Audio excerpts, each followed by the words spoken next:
What's up, everybody? I am Dan Karpuc here for TrendsCenter, and this is the Thursday, June 11th, 2026 edition of Trend or Trap. This is a full slate MLB breakdown edition of the show.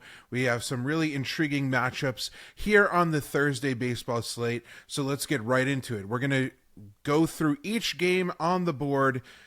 I'm going to reveal a trend from TrendsCenter for each one, and we're going to determine whether it is a trend or whether it is a trap.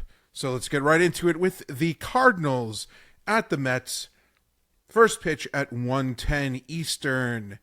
Hunter Dobbins, 1-0 with a 2.77 ERA, is going to pitch for the Cardinals.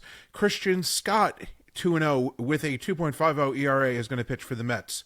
Per TrendsCenter, since 2025, when money lines are between 150 plus 150, I should say, and minus 170 in the third game of a series starting before 5 o'clock Eastern time, the under has gone 337, 270, and 26. That's 55.52% for 40 units of profit, 5.74% ROI. That is active on under 9 runs in this matchup. My take: this is a trend to tail. This will be Dobbins' fourth appearance of the season for the Cardinals, and he was just recalled from AAA, where he went 3-0 with a 3.43 ERA through 9 starts. He should be able to get through 4 or 5 innings in this one. Christian Scott hasn't yet completed 6 innings as a starter, but he's been consistent, hasn't allowed over 3 earned runs in any of his 8 outings. At this early time, I expect guys to get days off in these lineups, and we should see some watered-down offenses, which should also favor the under. I'm going to tail that system and lean towards the under. The Diamondbacks at the Marlins. 1:10 Eastern, also for first pitch. Merrill Kelly is going to pitch for Arizona. He's 5-4 with a 5.71 ERA.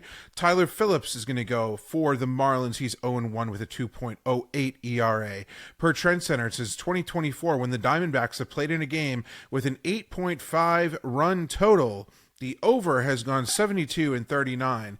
That's 64.86%, 29.1 units of profit, 23.83% ROI. This is active on over 8.5 runs. My take: that is a trap to fade in this one. Merrill Kelly has actually been way better on the road with a 4.50 ERA than at home with a 7.66 ERA, and has also been much better during the day with a 4.25 ERA than at night with a 7.22 ERA, which are pretty stark differences. Obviously, the sample size isn't huge there, so take it with a grain of salt. But now on the road during the day, this should be a comfortable spot for him against a Marlins lineup that overall lacks pop, right? They have the ability to score runs just like they did last night, but there's no real pop in this lineup. There's just some guys who make contact, they don't strike out a ton, and get the ball in play. Tyler Phillips is now stretched out for the Marlins, and he's going to max out probably around 5 innings. But this D-backs lineup is in bad form at the moment. They've struggled on the road. I'm going to take the under 8.5 runs as my lean in this one. The Twins at the Tigers. Another 1:10 Eastern start. Zebby Williams, 2-3 with a 4.15 ERA, is going to start for the Twins. Keider Montero, 2-4 with a 3.95 ERA, is going to start for the Tigers. Per TrendsCenter, since 2023, AL Central teams facing each other with a total between 7.5 and 9 have gone 205, 146, and 12 to the under. That's 58.4% for 44.4 units and 11.12% ROI. This is active on under 9.5 runs, but my take is that this is a trap to fade. Both of these pitchers have some negative regression coming. Zebby Matthews has allowed hard contact, a high barrel rate, a low ground ball rate, and below average swing and miss stuff, which spelled trouble sooner rather than later, even against a generally weak Tigers lineup. Keider Montero, same boat. While he ranks in the 83rd percentile in pitching run value so far per Baseball Savant, he ranks in the 3rd percentile in whiff percentage, that's terrible, 6th percentile in chase percentage, that's terrible, and 15th percentile in K percentage, that's also very bad. He also has troubling numbers in average exit velo, barrel percentage, hard hit percentage, ground ball percentage. Both of these offenses could put up some crooked numbers in this one. I'm going to take over 9 runs as my lean here. Moving on to the Rangers at the Royals, a 2:10 p.m. Eastern first pitch. Kumar Rocker, 2-5 with a 3.54 ERA, is going to pitch against Michael Wacha, 4-4 with a 3.44 ERA. Per TrendsCenter, since 2024, when the Royals have played below 500 teams on Thursdays, the other team has gone 15-2 on the money line. That's 88.24% for 12.46 units of profit, 50.73% ROI. The active play here is Rangers plus 105. For whatever reason, the Royals don't like Thursdays. My take here is that this is a trend to tail. Do I really believe that in the Thursday curse here? Not really, but I do like the matchup. Kumar Rocker's pitching profile suggests that some negative regression is coming soon, though, with the lone exception of inducing ground balls in the 74th percentile. There are some below average numbers across the board. Michael Wacha has only been slightly better from an overall profile perspective, grades out as a middle to back end starter, which is exactly what he is at this point of his long career. Both of these offenses are untrustworthy, and with such an even starting pitching matchup, the edge is going to probably exist elsewhere. So I think the edge here will exist in the bullpen. The Rangers excel there, and I'm going to lean their way in this matchup with such an even pitching matchup between Rocker and Wacha. Moving on to the Cubs at the Rockies, 3:10 p.m. Eastern first pitch. It's Edward Cabrera, 3-3 with a 4.99 ERA, pitching for the Cubs versus Ryan Feltner with a 2-1 record, 4.22 ERA for the Rockies. Since 2016, Rockies home games that started before 7 o'clock with a total of 11.5 or lower have gone 183, 134, and 8 to the under.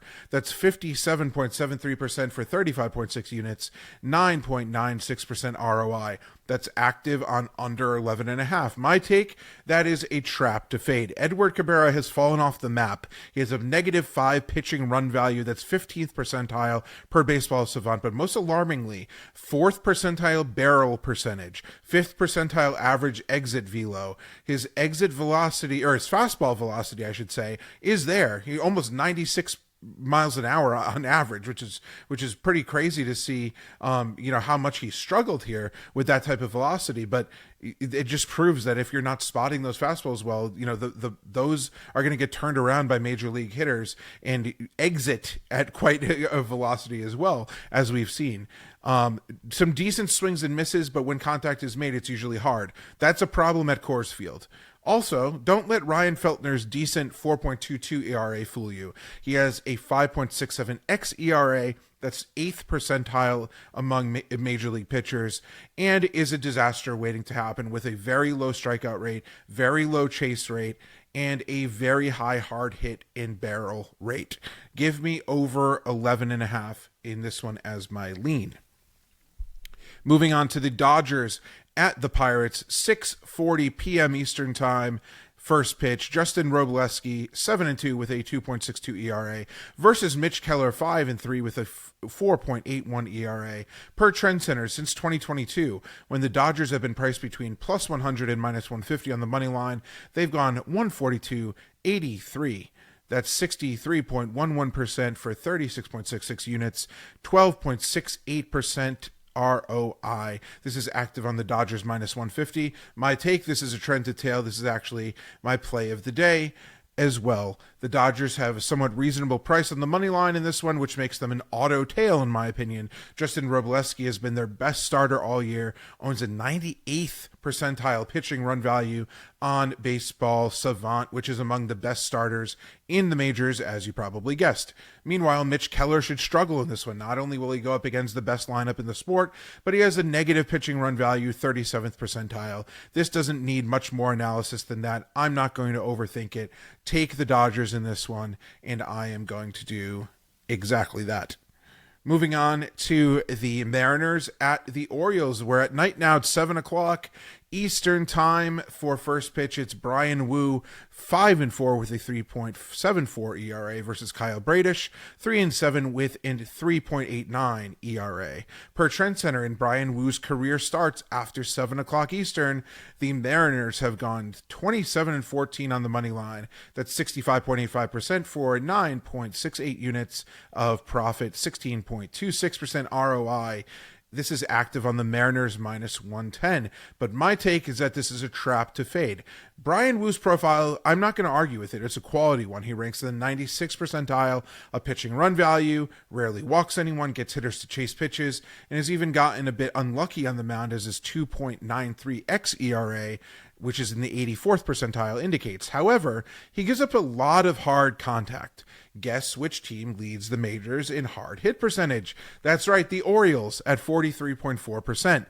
Baltimore also averages 4.97 runs per game at home so far, 5th best in the majors. Wu has been much worse on the road with a 1-4, 5.08 ERA than at home, where he's 4-0 with a 2.37 ERA. So I'm comfortable taking a shot on the O's here with Kyle Bradish on the mound against a middling Seattle offense. Give me the Orioles minus 110. I think that this is a sneaky spot to get action on this slate. And finally, the Braves at the White Sox, 7:40 p.m. Eastern, first pitch. This is the latest game of the slate. It is Martin Perez, 4-3 with a 3.02 ERA versus Anthony Kay, 5-1 with a 4.40 ERA. Per TrendsCenter, since 2023, favorites have gone 319 and 156 on the money line. That's 67.16% for 58.18 units of profit, 6.72% ROI against the White Sox. This is active on the Braves, minus 117. My take, this is a trend to tail. While this White Sox team is definitely more dangerous than the ones that played in recent seasons, I do want to give them a little bit of props there. You know, they are much better this season than in previous seasons. I'm going to back the Braves in this game. Martin Perez has shown the ability to pitch 5 or 6 quality innings before handing things over to the best bullpen in the entire majors. Also, this matchup against White Sox lefty Anthony Kay is one that I want to take advantage of. His 4.40 ERA is a sham. He's gotten very, very lucky. He has a ton of alarming aspects of his profile, including an inability to miss bats and limit hard contact. Those are very, very big issues against a very talented Atlanta lineup. Yes, missing Ronald Acuna is an issue for Atlanta, but they have plenty of guys that can mash left-handed pitching. Ozzie Albies, Matt Olson, guys like that are still in this lineup. Austin Riley, yes, he struggled so far, but he is a known lefty masher as well. I'm going to back them in this spot and say that they're going to hang some crooked numbers and get the win on the road. Well, that does it for the full slate breakdown. As always, head to TrendsCenter if you want to unlock every single trend in system on this MLB slate. And if you made it this far, you've probably seen on the screen, enter code POD50 for 50% off your first month of premium access. I am Dan Karpuc here for TrendsCenter as always, and I will be back right here next time with the next episode of Trend or Trap.